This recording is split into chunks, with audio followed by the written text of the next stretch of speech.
Мил. Аз съм Гери. Ние сме стъжанти към програмата, насочена към немедикаментозни терапии за поддържането на когнитивни функции на лица с деменция, организирано гражданско сдружение Алцхаймер България.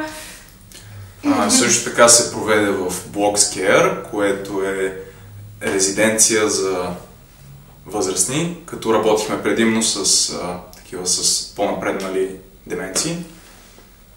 Да, от умерена до по-тежка фаза на деменция.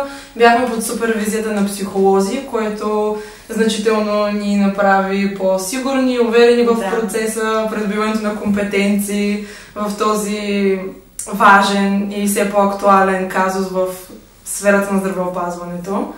Не знам какво да кажа. Аз не знам къде бяхме обучени? Как бяхме обучени? Не знам. Всъщност от гражданско сдружение Алцхаймер България ни проведоха обучение много преди да започнем да ходим всъщност в Блокс. И по време на това обучение мисля, че имаше музикотерапевти. Също така Жорката беше тук, който направи 3D игрите, които представихме в Social Store.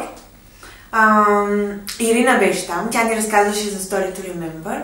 Всъщност Story to Remember е подход, който се основава на разказване на истории и така е малко по-engaging за хората, с които го провеждаме. И е много интересно. И да.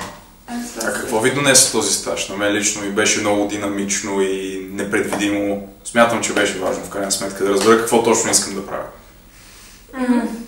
Да, също мисля, че подпомогна моето чувство за професионално развитие. Мисля, че е много важен казус, за който все още не сме напълно запознати с всички специфики и това да придобием по-добро разбиране към самата диагноза, лечението, как да създаваме хармонична среда за хора, които се губят в спомените си. Мисля, че има нещо много лично и дълбоко и сентиментално в този процес. Да, на мен лично ми донесе чувство за това, че има значение какво правим.